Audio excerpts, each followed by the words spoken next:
Good morning 10th class students. Today we discuss our chapter 10 part 2, that is a refraction of light. As in previous part we discussed about the reflection of light, spherical mirrors, concave and convex mirrors, various image formations by the convex and the concave mirrors. So today we discuss its part 2 in which we study refraction of light and about the spherical lenses.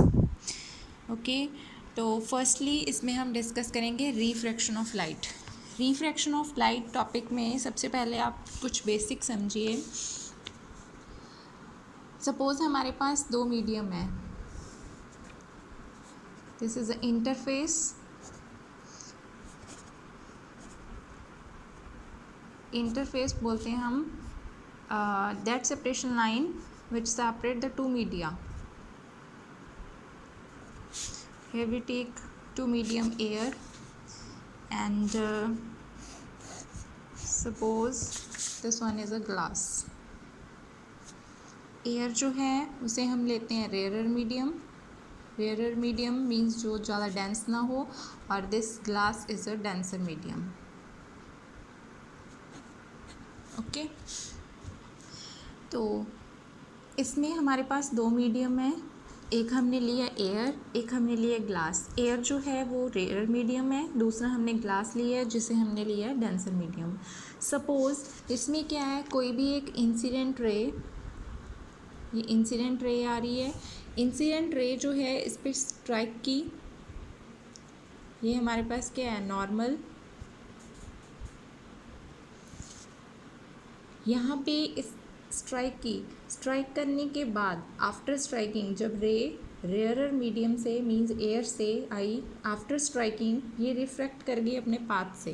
Refract जब करेगी तो इसकी जो velocity है ऊपर वाले medium में ज़्यादा है, नीचे वाले मीडियम में आके इसकी वेलोसिटी जो है वो डिक्रीज़ हो जाएगी। जब वेलोसिटी डिक्रीज़ होगी, ये एक्चुअल में इसकी जो पोजीशन है नॉर्मल की इंसिडेंट रे की, ये प्रोपिगेशन ऑफ लाइट यहाँ होनी चाहिए, लेकिन रिफ्रैक्ट होने की वजह से, इसकी वेलोसिटी डिक्रीज़ होने की वजह से ये जो है यहाँ पे हमारा नॉर्मल है, तो नॉर्मल की तरफ ये बेंड करेगी, it bend towards the normal. This is the important thing. When the incident ray coming from rarer medium to the denser medium, then after refraction it bends towards the normal. तो इसे हम लोग बोलेंगे refracted ray. पिछले topic में हमने पढ़ा था इंसिडेंट रे और रिफ्लेक्टेड रे। ये है हमारी इंसिडेंट रे। ओके, ये हो गया हमारा एंगल ऑफ इंसिडेंस, ये हो गया हमारा एंगल ऑफ रिफ्रैक्शन। ओके, इसके बाद इसका सेकेंड पार्ट समझिए। So we can say that when ray of light coming, इसमें हम बोलेंगे when coming from rarer medium to denser medium, then it bends towards the normal as you see in the picture. Okay, now come to the second part. Second part में क्या होगा, suppose ये same medium ले लिए हमने, हमारे पास यहाँ पे है ग्लास, ग्लास हमारा है डेंसर मीडियम, यहाँ पे हमारी एयर है, same thing, this is a rarer medium. Okay, तो अब हमारे पास जो रे है ये आ रही है डेंसर से, यहाँ पे हमारा है नॉर्मल, ये है हमारा रेयरर मीडियम। तो ये जो रे है आफ्टर रिफ्रैक्शन ये होनी चाहिए, इसका प्रोपिगेशन ऑफ लाइट यहाँ होनी चाहिए, लेकिन यहाँ होने की बजाय अब यहाँ पे जो वेलोसिटी है वो क्या है, डिक्रीज, मीन्स कम है वेलोसिटी डेंसर मीडियम में, ऊपर हमने अभी पढ़ा है। तो रेयरर मीडियम में वेलोसिटी जो होती है वो क्या हो जाएगी, ज़्यादा हो जाएगी। तो जब वेलोसिटी ज़्यादा होती है तो ये वाली जो रे है यहाँ पे जाने की बजाय it bends away from the normal. यही मेन कॉन्सेप्ट है। जब भी रे रेयर टू डेंसर आती है तो after refraction it goes towards the normal, normal की तरफ जा रही है। तो सेकंड केस में क्या है, जब डेंसर टू रेयर आती है तो सेम रे जो है आफ्टर रिफ्रैक्शन क्या हो जाती है, वो it bends away from the normal. यहाँ पे हमारा नॉर्मल है, ये इसकी एक्चुअल प्रोपिगेशन ऑफ लाइट होनी चाहिए, लेकिन ये इसकी वेलोसिटी जो है पहले कम थी, फिर ज़्यादा होगी रेयर में आके, तो फिर ये जो है बेंड करेगी away from the normal, normal से दूर जाएगी।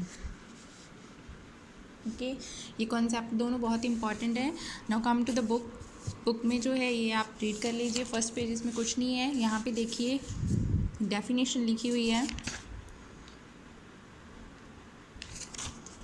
It appears that when travelling obliquely from one medium to another. अब देखिए उनमें क्या है, एक मीडियम से जब दूसरे मीडियम में आ रही है रे हमारे पास, तो जो direction of propagation of light है सेकंड मीडियम में आके क्या हो जाता है, चेंज हो जाता है। दोनों केसेस में, एक केस में क्या हो गया, bends towards the normal, second case में हो गया अवे फ्रॉम द नॉर्मल। और इसी फिनोमिना को हम लोग बोलते हैं रिफ्रैक्शन ऑफ लाइट। इसके बाद है हमारा refraction through rectangular glass slab. अब हमने ये सेम प्रोसेस हमने रेक्टेंगुलर ग्लास स्लैब के थ्रू पढ़ना है। This is the most important. तो देखिए इसमें ध्यान से क्या है, पहले डायग्राम समझ लीजिए। डायग्राम में क्या है, हमारे पास ग्लास स्लैब ली है हमने, ऊपर जो है हमारा एयर है, नीचे भी एयर है। एयर जो है रेयरर मीडियम होते हैं, ग्लास जो है डेंसर मीडियम है, ये मैंने पहले आपको बता दिया। अब इसमें क्या है, रे ऑफ लाइट आई, रे ऑफ लाइट EOI, ठीक है, और यहाँ पे आके उसकी रिफ्रैक्शन हुई। जब रिफ्रैक्शन हुई तो रिफ्रैक्शन में क्या होगा, आफ्टर रिफ्रैक्शन यहाँ पे उसकी वेलोसिटी जो है वो क्या है, ज़्यादा है, यहाँ पे आके उसकी वेलोसिटी जो है कम होगी। वेलोसिटी कम होने की बजाय ये हमारा क्या है, नॉर्मल है। ये डॉटेड लाइन जो इमेजिनरी लाइन है ये एक्चुअल प्रोपेगेशन ऑफ लाइट की लाइन है, लेकिन वेलोसिटी डिक्रीज़ होने की वजह से ये जा रही है bend towards the normal, normal की तरफ जा रही है। फिर उसके बाद क्या है, आफ्टर रिफ्रैक्शन अब डेंसर टू रेयरर जा रही है रे ऑफ लाइट। जब डेंसर टू रेयरर जाएगी तो यहाँ पे उसकी वेलोसिटी जो है वो क्या है, डिक्रीज़ हो गई। लेकिन यहाँ पे आके उसकी रिफ्रैक्शन हुई, तो रिफ्रैक्शन की वजह से और वेलोसिटी इंक्रीज़ होने की वजह से ये जो है रे ऑफ लाइट जाएगी away from the normal, normal से दूर जा रही है। तो अब इसमें पढ़िए, in this activity you will note the रे of light has changed its direction at the point O and O dash. Note that both the points O and O dash lie on the surfaces separating the two transparent media. ये मैंने शुरू में आपको बताया था, AB और CD जो दोनों हैं इंटरफेसेस हैं, जहाँ पे दोनों के मीडियम, दोनों मीडियम जो हैं सेपरेट हो रहे हैं। देखिए AB पे एयर ग्लास से सेपरेट है, CD पे एयर ग्लास से सेपरेट है, तो ये इंटरफेसेस बोलते हैं इनको। और ये इंटरफेसेस पे दो पॉइंट्स हैं O और O डैश, जहाँ पे आके दोनों की दोनों रेज जो हैं वो क्या हो रही हैं, रिफ्रैक्ट हो रही हैं। अब आगे देखिए, दो परपेंडिकुलर्स हैं N dash two AB O point पे, और दूसरा हमने M डैश बनाया है CD at O dash. The ray at point O has entered from rare to denser, rare to denser जा रही है। जो रेयर टू डेंसर जाती है then it bends towards the normal. O dash पे light ray enter कर रही है ग्लास टू एयर, तो फिर वहाँ पे क्या हो रही है, bend away from the normal. उसके बाद है EO, इसमें क्या है, हमारी इंसिडेंट रे है। O डैश हमारी रिफ्रैक्टेड रे है। उसके बाद O डैश H हमारी इमर्जेंट रे है, यहाँ पे इमर्ज हो गई रे। उसके बाद है द एक्सटेंट ऑफ बेंडिंग, ये वही है मैंने बता दिया पहले, AB और CD दो इंटरफेसेस हैं ग्लास स्लैब, जहाँ पे दोनों मीडियम जो हैं वो सेपरेट हो रहे हैं। इसके बाद है refraction is due to the change in speed of light. अब दोनों केसेस में ध्यान से देखिए, जो रिफ्रैक्शन ऑफ लाइट है उसके पीछे का रीज़न क्या है, उसके पीछे रीज़न यही है कि जो वेलोसिटी है, स्पीड ऑफ लाइट जो है वो चेंज हो रही है, डिफरेंट मीडियम में डिफरेंट होती है। रेयरर मीडियम में क्या होती है, ज़्यादा होती है, डेंसर मीडियम में आके वो डिक्रीज़ हो जाती है, जिसकी वजह से क्या होती है, रिफ्रैक्शन होती है। इसके बाद है हमारे laws of refraction of light. पिछली वीडियो में हमने डिस्कस किया था रिफ्लेक्शन ऑफ लाइट के लॉज। दो लॉ किए थे हमने, पहला लॉ था incident ray, reflected ray and the normal all lie in the same plane. दूसरा लॉ था हमारा कि angle of incidence is always equals to the angle of reflection. अब सिमिलरली इसके भी दो लॉ हैं। फर्स्ट लॉ है हमारा incident ray, reflected ray and the normal at the interface of two transparent media at the point of incidence all lie in the same plane. First वाला law same है। Second law है ratio of sine of angle of incidence. यहाँ पे जो sine है that is a trigonometric function, आप maths में पढ़ोगे ये, कि दोनों की जो रेशो है एंगल ऑफ इंसिडेंस की और एंगल ऑफ रिफ्रैक्शन की, पिछली डायग्राम में देखिए, यहाँ पे हमारा था एंगल ऑफ इंसिडेंस, ये था एंगल ऑफ रिफ्रैक्शन, ये फिर सेकंड केस के लिए angle of incidence and this is angle of refraction, और इसको एंगल ऑफ इमर्जेंस भी बोलते हैं। तो दोनों की जो रेशो है एंगल ऑफ इंसिडेंस और एंगल ऑफ रिफ्रैक्शन की साइन की रेशो वो हमेशा क्या रहती है, कांस्टेंट रहती है, और ये एक प्रॉपर कांस्टेंट वैल्यू होती है इसकी, और उसे हम लोग रिफ्रैक्टिव इंडेक्स बोलते हैं। नेक्स्ट टॉपिक में हमने यही पढ़ना है। रिफ्रैक्टिव इंडेक्स के दो सिंबल्स होते हैं, म्यू, एक तो इसे कुछ बुक्स में म्यू लिखा जाता है, दिस वन, और इसका सिंबल है एन। आपकी बुक में एन लिखा हुआ है, स्मॉल एन। तो अब रिफ्रैक्टिव इंडेक्स जो है वो एक्चुअल में होता क्या है रिफ्रैक्टिव इंडेक्स।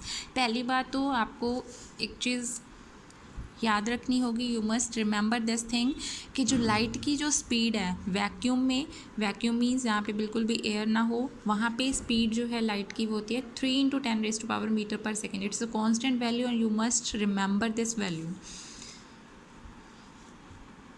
तो अब इसमें देखिए रिफ्रैक्टिव इंडेक्स एक्चुअल में होता क्या है। रिफ्रैक्टिव इंडेक्स में क्या है, look at this diagram. Same two medium ले लिए, मीडियम 1, मीडियम 2, एयर और glass. This is a rarer medium and this is a denser medium. तो इन्होंने यहाँ लिखा है, consider a ray of light travelling from medium 1 into medium 2। 1 medium से second medium में जब रे ऑफ लाइट एंटर करती है तो फर्स्ट वाले में सपोज उसकी वेलोसिटी जो है v1 है, सेकेंड वाले में उसकी वेलोसिटी जो है वो v2 है। तो अब रिफ्रैक्टिव इंडेक्स जब भी हमने किसी चीज़ का लिखना है, सपोज यहाँ पे n21 लिखा हुआ है, means refractive index of medium 2 with respect to medium 1। जिसके विद रिस्पेक्ट टू लेना है हमने वो बाद में लिखा है, जिसका रिफ्रैक्टिव इंडेक्स निकालना है वो आगे। n21 इज इक्वल्स टू, इसका फॉर्मूला है, it's ratio of two speeds या two velocities, speed of light in medium 1, जो मीडियम 1 में वेलोसिटी होगी, डिवाइड कर देना है उसको मीडियम 2 की वेलोसिटी से। तो हमारा फॉर्मूला बन गया v1/v2। सिमिलरली अगर हमने मीडियम 1 का रिफ्रैक्टिव इंडेक्स निकालना है तो फॉर्मूला बन जाएगा n12, refractive index of medium 1 with respect to medium 2। तो उसकी आ जाएगी रेशो, ऊपर आएगा स्पीड ऑफ लाइट मीडियम 2 की divided by ratio speed of light in medium 1, that is v2/v1। It's a reverse. Okay, अब इसमें एक स्पेशल केस है कि अगर मीडियम 1 वैक्यूम या एयर हो, अगर मीडियम 1 वैक्यूम या एयर हो तो जो रिफ्रैक्टिव इंडेक्स है मीडियम 2 का, उससे is considered with respect to the vacuum, और उसे हम लोग एब्सोल्यूट रिफ्रैक्टिव इंडेक्स बोलते हैं, absolute refractive index of the medium. और उससे सिंपली रिप्रेजेंट किया जाता है n2 से, क्योंकि जो 1 मीडियम है वो तो हमारा वैक्यूम है, इसीलिए वैसे तो हमने n21 या n12 लिखा है। अगर हमारा मीडियम 1 जो है वैक्यूम है तो यही फार्मूला सिंपली क्या लिखा जाएगा, n2। और c जो है स्पीड ऑफ लाइट होती है, उसकी वैल्यू मैंने अभी आपको बताई, 3 × 10⁸ इन मीटर पर सेकेंड, 3 × 10⁸ मीटर पर सेकेंड। v लेट कर ली हमने, स्पीड ऑफ लाइट मीडियम में है, तो सेम रिफ्रैक्टिव इंडेक्स का फॉर्मूला है nm means refractive index of the medium, क्योंकि फर्स्ट तो हमारा वैक्यूम है। रिफ्रैक्टिव इंडेक्स ऑफ मीडियम भी बोल सकते हो इसे, absolute refractive index of the medium भी बोल सकते हो, यहाँ लिखा हुआ है। तो उसका फॉर्मूला क्या बन जाएगा, speed of light in air. ऊपर हम लोग फर्स्ट मीडियम में लिखते हैं, फर्स्ट मीडियम हमने क्या लिया था अभी, इसमें वैक्यूम और एयर का था, तो speed of light in air divided by speed of light in vacuum is equals to, ऊपर हमने speed of light in air का सिंबल क्या बोला अभी, c होता है। तो इसकी जो जब न्यूमेरिकल सॉल्व करोगे तो c की वैल्यू डायरेक्ट कितनी पुट करनी है, 3 × 10⁸। नीचे जो भी दूसरे मीडियम का जिसके साथ कंपैरिजन आएगा न्यूमेरिकल में, उसकी वैल्यू पुट करनी है। और इसकी जो वैल्यू है रिफ्रैक्टिव इंडेक्स की अलग अलग मीडियम में अलग अलग होती है। उसके बाद टेबल बना हुआ है absolute refractive index that is related to the optical density, optical density के साथ इसे रिलेट करके वैल्यूज़ दी हुई हैं।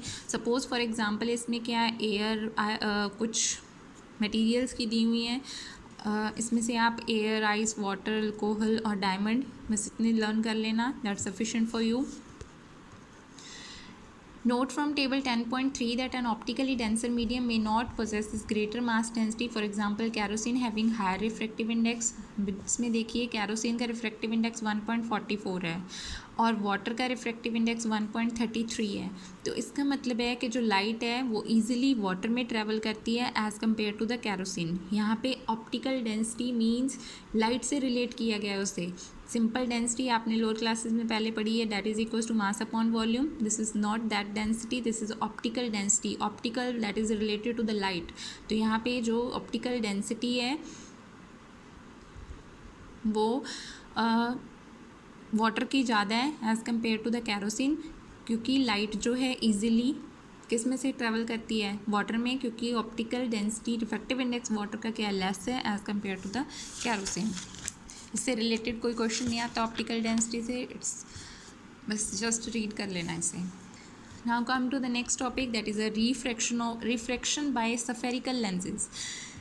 पिछली लेक्चर में हमने पढ़ा था अबाउट मिरर्स, स्फेरिकल मिरर्स की दो टाइप्स थी, concave mirror and convex mirror. और इसमें हमने दो टाइप के लेंसेज पढ़ने हैं, spherical lenses, that is a convex lens and concave lens. दो टाइप के लेंसेज होते हैं, this one is convex lens, this is a concave lens. Actual में लेंसेज क्या होते हैं, ये ट्रांसपेरेंट मटेरियल के बनते हैं, उसके दो सर्फेसिस के, दोनों सर्फेसिस को बाउंड करके एक लेंस बनता है। दो टाइप्स हैं उसकी, कॉन्वेक्स और कॉनकेव। कॉन्वेक्स लेंस जो है इसे डबल कॉन्वेक्स लेंस भी बोलते हैं बिकॉज इट्स डबल। और इससे जो है इसमें कॉन्वेक्स लेंस में जो है ये बाहर की तरफ बल्ज है आउटवर्ड, ये है इनवर्ड की तरफ इनवर्ड्स है, कर्व्ड इनवर्ड्स। दो स्फेरिकल सर्फेसेस हैं और दोनों क्या हैं, कर्व्ड इनवर्ड्स हैं। और इसमें जो है इनके थ्री नेम्स हैं, जिसे हम लोग कॉन्वेक्स लेंस भी बोलते हैं,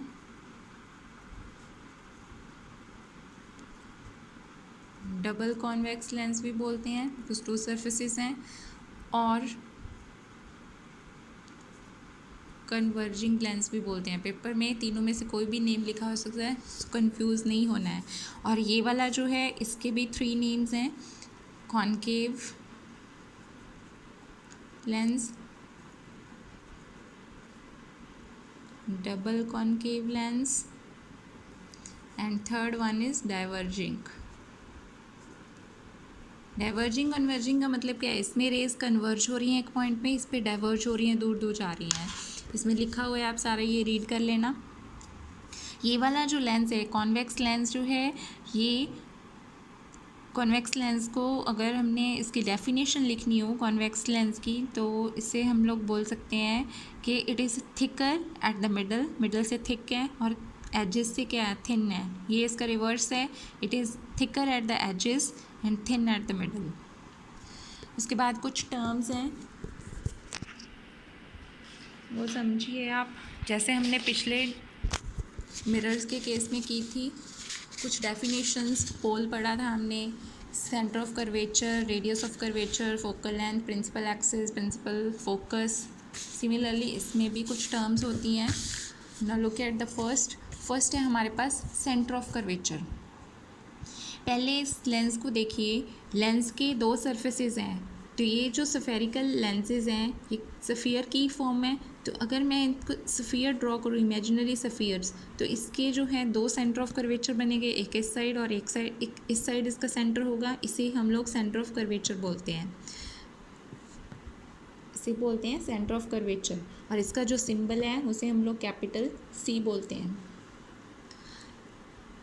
ये वाला जो है सेंटर पॉइंट हो, लेंस का जो सेंटर पॉइंट होता है उसे बोलते हैं हम लोग ऑप्टिकल सेंटर। ये हमारी सेकंड डेफिनेशन है, optical centre that is the centre of the lens, और इसका सिंबल होता है कैपिटल O। दोनों सेंटर ऑफ कर्वेचर्स को अगर हम लोग ज्वाइन करें, वो लाइन जो दोनों सेंटर ऑफ कर्वेचर्स में से और ऑप्टिकल सेंटर में से पास करती है, उस लाइन को बोलते हैं principal axis. Similarly for concave lens, वो कॉन्वेक्स के लिए था, कॉनकेव के लिए भी, इसे भी अगर देखा जाए तो दो सरफेसेस हैं, सफ़ियर्स हैं, कंप्लीट करके देखें इमेजिनरी, तो इसके भी दो सेंटर ऑफ कर्वेचर्स हैं। वो लाइन जो centre of curvature optical centre में से पास करते हैं उसे प्रिंसिपल एक्सिस बोलते हैं, this is optical centre. Three definitions हो गई, centre of curvature, optical centre, and third one is principal axis. Fourth one is aperture. Aperture ये भी हमने पीछे रीड किया था। अपर्चर जो होता है लेंस का साइज़ होता है, मीन्स एक्चुअल लेंथ यहाँ से लेके यहाँ तक, ठीक है, इसे बोलते हैं aperture, that is the size of the lens. और हमारे जो सिलेबस में हमने वो टाइप के लेंसेज पढ़ने हैं जिनका अपर्चर जो है उसके रेडियस ऑफ कर्वेचर से कम है, और उन लेंसेज को थिन लेंसेज बोलते हैं विद स्मॉल अपर्चर्स। नेक्स्ट है हमारा radius of curvature. Radius of curvature में क्या है, ऑप्टिकल सेंटर से लेके सेंटर ऑफ कर्वेचर के बीच का जो डिस्टेंस होता है उसे बोलते हैं रेडियस ऑफ कर्वेचर। नेक्स्ट है फोकस और प्रिंसिपल फोकस। फोकस पॉइंट वो होता है जहाँ पे हमारी क्या है, सारी रेज कन्वर्स या कन्वर्ज होती हैं। सपोज इसमें हमने कॉन्वेक्स लेंस दिया, कॉन्वेक्स लेंस में क्या है, सारी रेज पैरेलल आ रही हैं प्रिंसिपल एक्सिस के पैरेलल आ रही हैं, उसके बाद सारी रेज एक पॉइंट पे जाके कन्वर्ज हो रही हैं, जहाँ पे कन्वर्ज हो रही हैं वहाँ पे इमेज बन रही है, and that point is known as the focus. तो प्रिंसिपल फोकस की डेफिनेशन क्या लिखोगे, all the rays coming parallel to the principal axis after refraction। अब यहाँ पे जो है मीडियम हमारा एयर है, ये जो है ग्लास है, तो यहाँ पे क्या हो रही है, रिफ्रैक्शन हो रही है। तो रिफ्रैक्शन के बाद जो रेज हैं वो क्या हो रही हैं, कन्वर्ज हो रही हैं, मीन्स यहाँ पे इनकी जो वेलोसिटी है चेंज हो रही है, तभी रिफ्रैक्शन ऑफ लाइट हो रही है। रिफ्रैक्शन ऑफ लाइट की जो रीज़न है that is the change in velocity from rarer medium to the denser medium. So all the rays coming parallel, definition क्या बोलोगे, all the rays coming parallel to the principal axis after refraction, the point at which they appear to meet, that point is known as principal focus। और उसके बाद है हमारा focal length, same वही optical centre और focus के बीच का जो डिस्टेंस है उसे फोकल लेंथ बोलते हैं। पिछले वाले टॉपिक में मिरर्स के केस में फोकल लेंथ थी पोल और फोकस के बीच का डिस्टेंस, इसमें ऑप्टिकल सेंटर और फोकस के बीच का डिस्टेंस को फोकल लेंथ बोलेंगे। तो ये आपकी बुक में दिया हुआ है सारा डेफिनेशंस, इसमें से आप रीड कर लेना। नेक्स्ट है image formation by the lenses से इमेज फॉर्मेशन पढ़नी है हमने। जैसे पिछले वाले में हमने 6 रे डायग्राम्स की थी, कॉनकेव और कॉन्वेक्स की, दीज कॉनकेव की 6 थी और कॉन्वेक्स की 2 थी। सिमिलरली अब हमने इसमें पढ़नी है कॉनकेव की और कॉन्वेक्स की, लेकिन उससे पहले कुछ बेसिक देखिए। सपोज़ ये हमारा क्या है, लेंस दिया हुआ है, कॉन्वेक्स लेंस है, ये हमारा ऑप्टिकल सेंटर होता है। जैसे इसके 2 सेंटर ऑफ कर्वेचर हैं, सिमिलरली इसके क्या होंगे, 2 फोकस होंगे। देखिए अगर रेज इस साइड से आ रही हैं तो इस साइड पे फोकस मीट करेंगी, अगर रेज इस साइड से जाती तो कहाँ पे मीट करती, लेफ़्ट साइड पे, तो मीन्स 2 फोकस हैं, F1 F2। Centre of curvatures 2 होते हैं, लेकिन हम लोग इनके केस में centre of curvature double focus लेते हैं, double focal length. This is F1, so this 2 F1, this is F2, so this is a 2 F2। Now come to the diagrams। Diagram से पहले कुछ इसकी इमेज फॉर्मेशन की रे diagrams दी हुई हैं, वही सेम रूल है, पीछे भी हमने रीड किए थे कि जो रे प्रिंसिपल एक्सिस के पैरेलल जाती है वो फोकस में से पास करती है, कन्वर्ज हो रही है यहाँ पे। सिमिलरली कॉनकेव लेंस के लिए जो रे पैरेलल आ रही है वो आफ्टर रिफ्रैक्शन क्या हो रही है, डाइवर्ज हो रही है, मीट कहाँ पे कर रही है, फोकस पे। सेकंड था हमारा कि जो फोकस में से पास करती है वो कहाँ जाती है, after refraction parallel to the principal axis, similarly for the concave lens. और थर्ड था हमारा कि जो सेंटर ऑफ कर्वेचर से पास करती है वो रिट्रेस करती है अपने पाथ को, इसमें जो ऑप्टिकल सेंटर से पास करेगी विदाउट एनी डेविएशन वो इमर्ज हो जाएगी। हम देखिए 6 डायग्राम्स जो हैं कॉन्वेक्स की हैं, कॉनकेव की हैं 6 और 2 हैं कॉनकेव की, 6 कॉन्वेक्स की हैं और 2 कॉनकेव की हैं। फर्स्ट वाली में क्या है, this is optical centre, this is first focus, second focus, this is double focal length, the 2 sides. Now here similarly जैसे पहले हमने किया था, पहले पोजीशन ऑफ ऑब्जेक्ट देखना है, फिर पोजीशन ऑफ इमेज देखनी है, फिर हमने उसका साइज़ देखना है, फिर उसका हमने नेचर देखना है। फर्स्ट वाली में हमारे पास रेज जो हैं इन्फिनिटी से आ रही है, इन्फिनिटी मीन्स बहुत दूर से, जो रे पैरेलल आ रही हैं वो कहाँ पे जाके मीट करेंगी, फोकस पे मीट कर रही हैं, तो जहाँ पे वहाँ पे हमारी क्या बनेगी, इमेज बनेगी।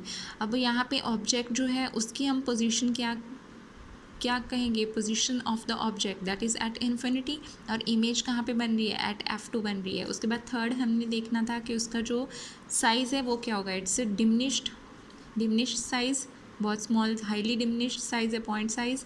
और इसकी जो नेचर है इमेज की नेचर जो है वो क्या है, रियल बन रही है। तो जो रियल होती है वो हमेशा क्या होती है, इन्वर्टेड। सेकेंड डायग्राम पे आइए। सेकेंड डायग्राम में क्या है, अब हमारे पास ऑब्जेक्ट जो है बियॉन्ड 2F1 है, 2F1 के पीछे रखा हुआ है। फर्स्ट रे जो है पैरेलल जा रही है प्रिंसिपल एक्स के, जो पैरेलल जाती है वो फोकस में से पास कर रही है। सेकंड रे जो है ऑप्टिकल सेंटर में से आ रही है, पूरा हमने किया था, जो ऑप्टिकल सेंटर में आती है विदाउट एनी डेविएशन वो इमर्ज हो जाती है, इमर्ज हो रही है, जहाँ पे जाके मीट कर रही है वहाँ हमारी इमेज बन रही है। और इमेज की जो पोजीशन है वो बोलेंगे हम लोग between F2 and 2F2।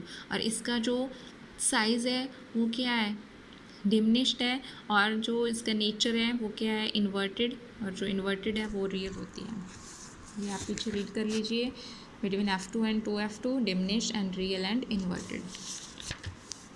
Third वाले में क्या है, ऑब्जेक्ट जो है हमारा 2F1 पे रखा हुआ है। फर्स्ट रे पैरेलल जा रही है प्रिंसिपल एक्सिस के, जो रे प्रिंसिपल एक्सिस के पैरेलल जाती है वो फोकस में से पास कर रही है F2 में से। सेकेंड रे जो है ऑप्टिकल सेंटर में से जा रही है and it emerge without any deviation, so they both meet at 2F2, so position of image is 2F2, position of object is 2F1। और इनका जो साइज़ है that is the same size.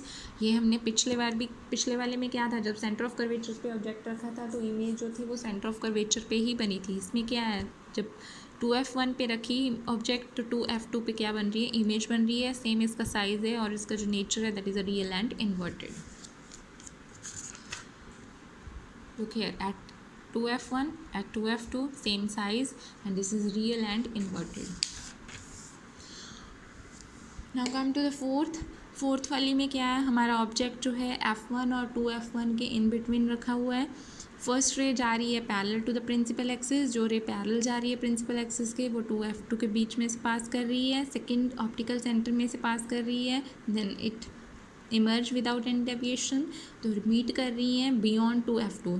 तो ऑब्जेक्ट की पोजीशन हो गई between 2F1 and F1 और image की पोजीशन हो गई एट बियॉन्ड 2F2। और इसका जो साइज़ है that is a magnified then the object, और इसका जो नेचर है that is a real and inverted. These all are real and inverted images.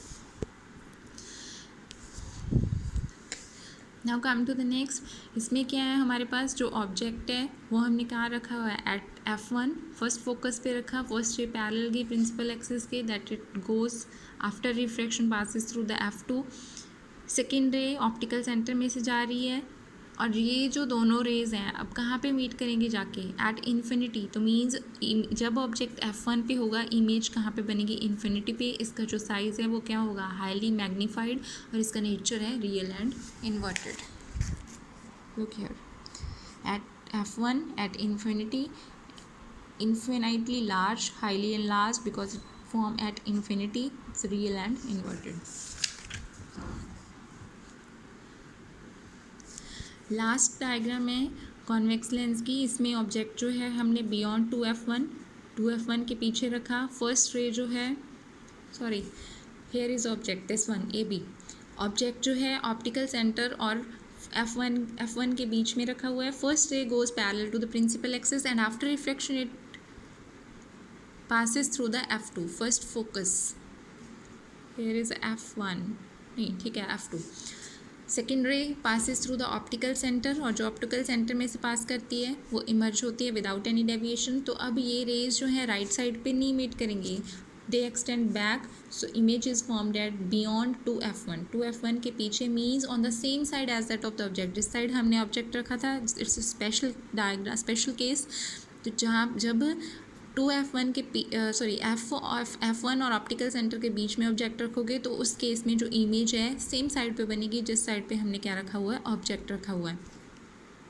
तो इसका जो नेचर है, इसका जो साइज़ है that is a magnified as compare to the object. इसका जो नेचर है, अब तक जो भी हमने डायग्राम्स पढ़ी हैं, फाइव रे diagrams of the convex lens, 5 cases में रियल इन्वर्टेड इमेज बनी है, लेकिन इसमें फर्स्ट केस है इमेज क्या है, वर्चुअल है। वर्चुअल है और इरेक्ट है सीधी, और जो इरेक्ट होती है that is a virtual. Now come to the next, that is a concave lens. Concave lens में क्या है हमारे पास,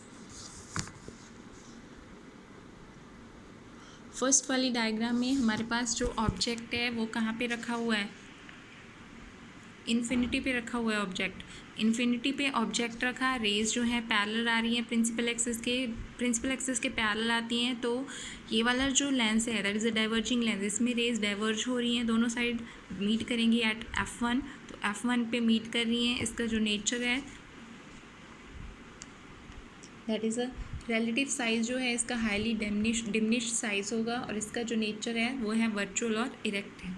सेकेंड वाली डायग्राम में हमारा जो ऑब्जेक्ट है वो इन्फिनिटी और ऑप्टिकल सेंटर के बीच में रखा हुआ है. ऑप्टिकल सेंटर और इन्फिनिटी के बीच में रखा है. तो फर्स्ट रे पैरेलल जा रही है प्रिंसिपल एक्सिस के and it appear to diverge and then passes through the focus. Second ray passes through the optical center.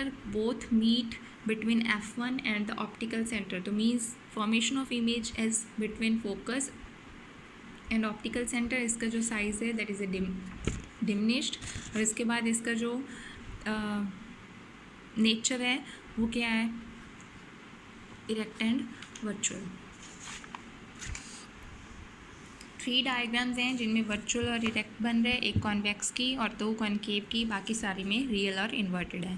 Next है sign conventions for the spherical lenses. Sign conventions जो spherical mirrors के थे same to same sign conventions आपने किस में follow करने हैं, spherical lenses में.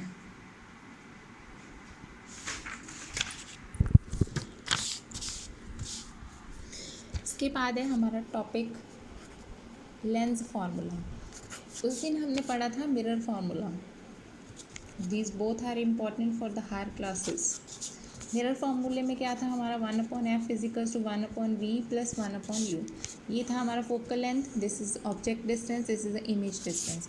आज हमने पढ़ना है लेंस फार्मूला. तो लेंस फार्मूले में क्या होता है, 1/f equals to 1/v minus 1/u.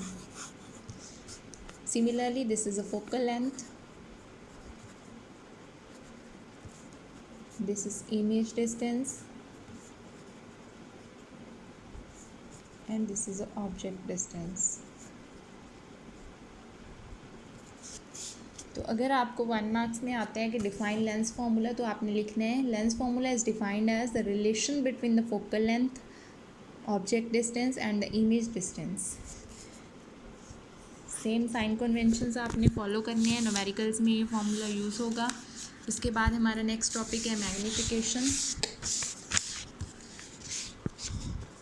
Magnification का सिंबल सेम है एम मैग्नीफिकेशन. इसके हमने 2 फार्मूले पढ़े थे उस दिन.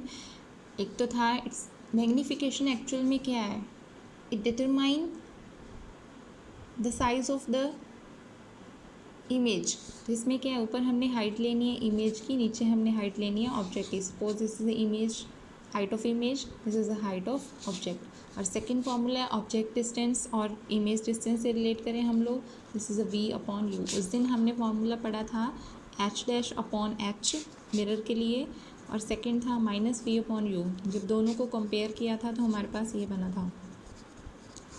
लेकिन अगर आज के लिए हम लोग लेंस के लिए इन दोनों फार्मूलाज को कंपेयर करें तो हमारे पास आ जाएगा h'/h is equal to v/u. ठीक है, तो इसकी जो है ये आपने याद रखनी है कि मैग्नीफिकेशन अगर 1 से ग्रेटर है तो साइज़ जो है उसका इमेज का एनलार्ज्ड होगा. अगर मैग्नीफिकेशन 1 है तो सेम साइज़ का होगा. थर्ड, अगर कम होगा 1 से तो डिमिनिश्ड साइज बनेगा. You have to remember this. Numericals में साइन कन्वेंशंस लगा के सिमिलरली जैसे मिरर फार्मूला अप्लाई किया था, सिमिलरली लेंस फार्मूला अप्लाई करना है. नेक्स्ट हमारा लास्ट टॉपिक है that is a power of lens. Power of lens क्या होती है, पावर ऑफ लेंस होती है कि किसी भी लेंस की एबिलिटी कि कितना वो इमेज, कितना रेज को कन्वर्ज कर सकता है या कितना डाइवर्ज कर सकता है. कन्वर्ज करता है कॉन्वेक्स लेंस में, डाइवर्ज करता है डाइवर्जिंग लेंस या फिर कॉनकेव लेंस में. ये डिपेंड करता है फोकल लेंथ के ऊपर.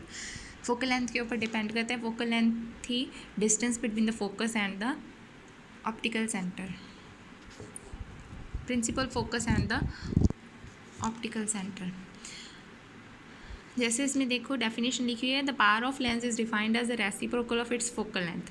पावर जो है लेंस की हमेशा फोकल लेंथ का रेसिप्रोकल होती है, तो इसका फॉर्मूला जो है P is equal to 1/f है। See here power is equal to 1/f।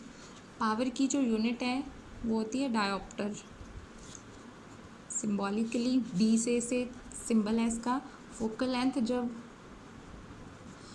तो 1 डायोप्टर जो है किसी भी लेंस की पावर को डिफाइन कैसे करोगे, power of any lens is said to be 1 dioptre. कब 1 डायोप्टर होगी पावर, जब उसकी फोकल लेंथ कितनी होगी 1 मीटर।